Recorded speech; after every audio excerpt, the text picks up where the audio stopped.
right. Hey guys, we got another install today, and we're going to be doing something kind of interesting and special. And essentially it's a strut bar, and that's actually not that special, I guess. But it's by a company called TCR2.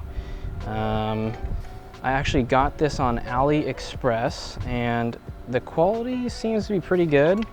Everything seems awesome. I was trying to get like a full thing. I know Shark Racing and those KTM trades have like strut bars, sway bar. You buy one and it's like $100 and something plus the freight, 145 plus the freight, so it's just so much money. This is like a full kit. It came with a strut bar and lower body reinforcement, which I'll put in part 2 of a video when I get underneath the car for the front and the rear. And I took out my old strut bar already because I was doing some maintenance, and I'm selling it because it doesn't look that, well, it doesn't look that nice. This looks nice. This is, as you can see, nice and like a plated stainless steel. And it's got the logo acid etched, and you got this like blue here, which is just really nice and sporty. And so we're gonna go over taking off the rain shroud and undoing the bolts which connect to the struts, which are at 43 foot-pounds. And we adjust that basically because these feet here from the strut add a little bit of thickness, which means we're actually gonna torque down the bolts a little bit less because we got something on the front 2 bolts there, whereas the rear one stays untouched.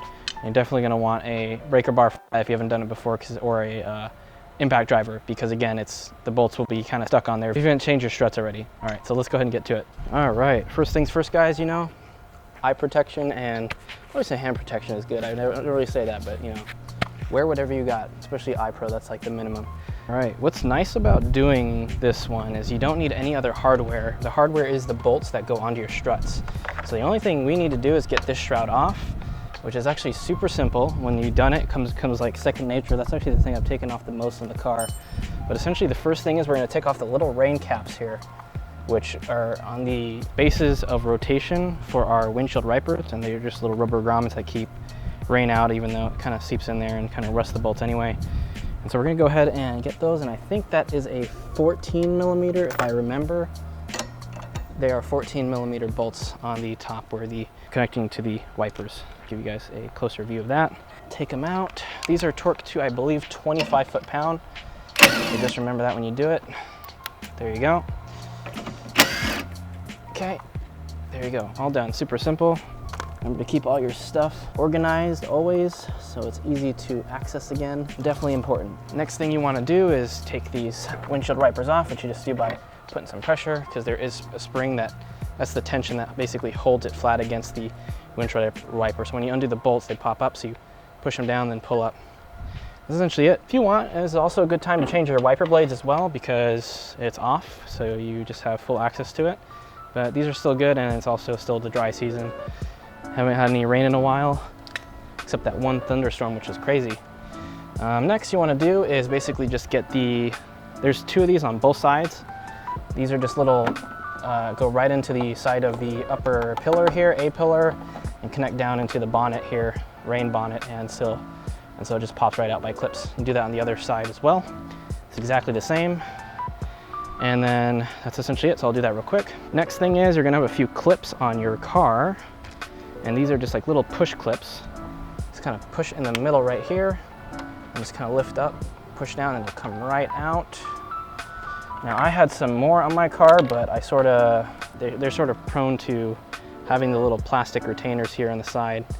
The little things will come off because they're plastic, and so they don't really clip as good anymore. So you just push down the middle like that, which you can see sort of releases it, then you can able to pull up. You would have 1, 2 in the middle there, and then 1 at the other end. For your 2 middle ones here, it helps because it goes straight to the engine bay, is when you push the top thing, you keep your finger on the bottom and then you just push it out. That way it doesn't fall through and you don't get little tiny plastic bits at the back of your engine there or anything. You can see already how this one has lost a foot already. It only has 3 left, so the gripping is okay, but not as good. And so we'll go ahead and do the last one. Last thing you guys need to do is, you see that little red tubing here. Basically, you're gonna want to just ignore it. I guess I'll explain that when I do the LED headlights. It's for like a custom, I relocated my windshield washer container, and I actually got a custom one actually. So mainly I relocated the pump and just put some nice kind of flashy mesh covering on the original. Yours will look like this, black tubing. Essentially they'll connect through this hole here, and you just wanna disconnect from the barb on this side, just like that. And when you do that, that'll let you pull up the unit just fine.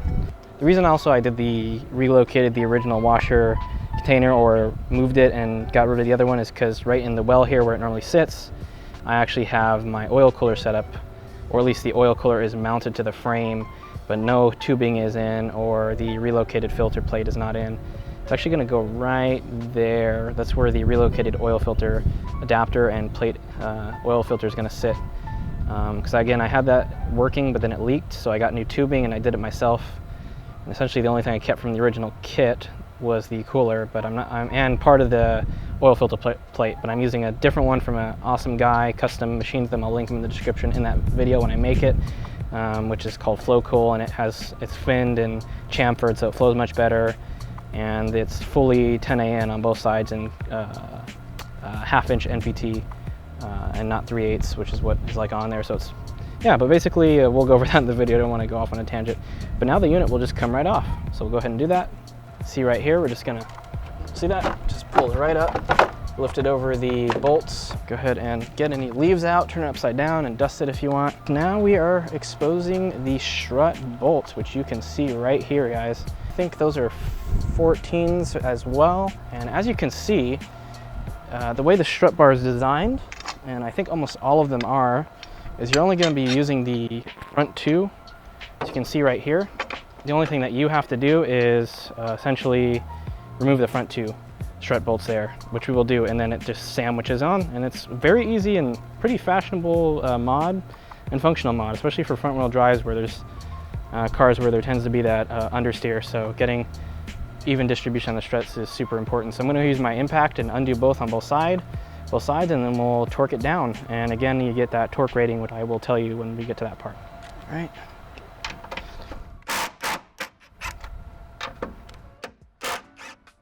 There we go, and all done.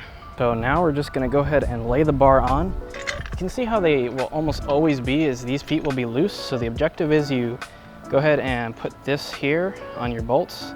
The other holes are just depending on the setup for the car. So they usually will make one for different variants of the same car, different engine layouts, or maybe in between different cars.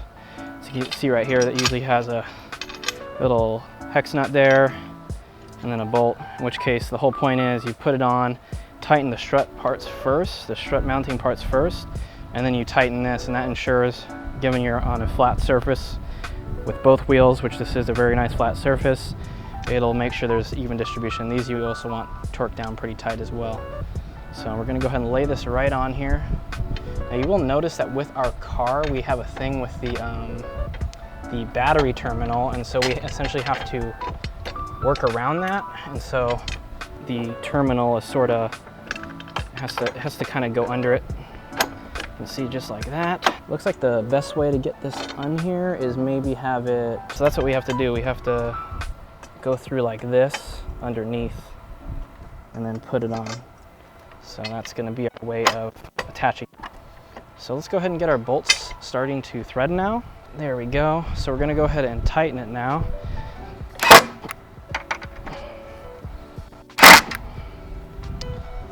Okay.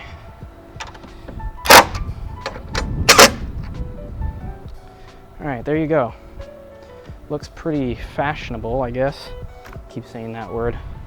Okay, so now we're gonna go ahead and get our torque bar, and the torque spec for those is between, I think it's 40 and 52 foot-pounds. Oh wow, that can go a lot more actually. So this one, gonna really give this one a good tightening here. Okay, that one can get torque. This one's just about at getting torque as well, so I'm gonna start doing the other side.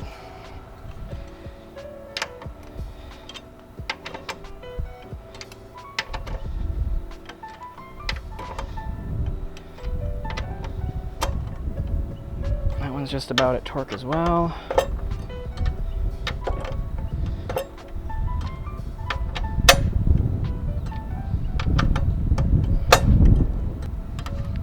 Torque this one down here. There we go, one. Undo the outer edge of this one. Get that also at 43.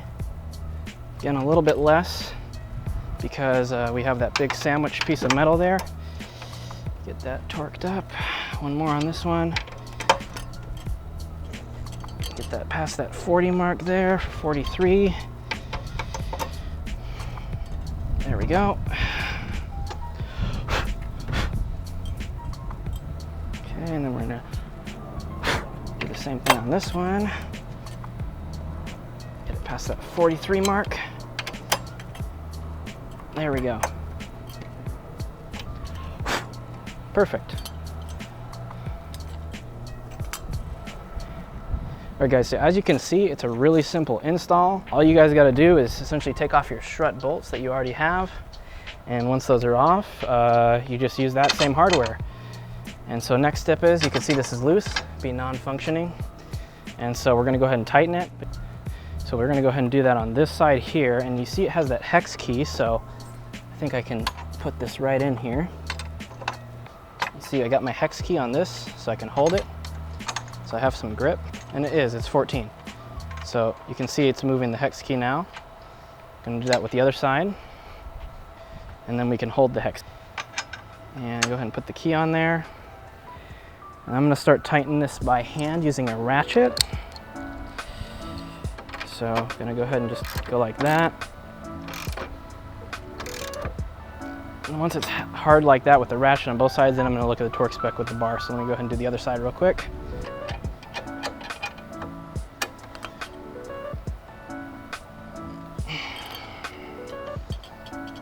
Actually, I'll just go ahead and leave it at 40 with the other one.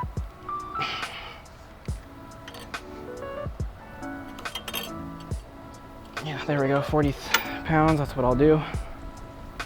So that concludes our installation of a strut bar on our 2014 Hyundai Elantra, or the 5th gen. You can see this is nice and sturdy now. Gonna give us some extra sort of flexion force here between the distributing the understeer and the turns of the strut towers when the frame moves. And so I hope you guys enjoy that video, and God bless you, and always enjoy the drive.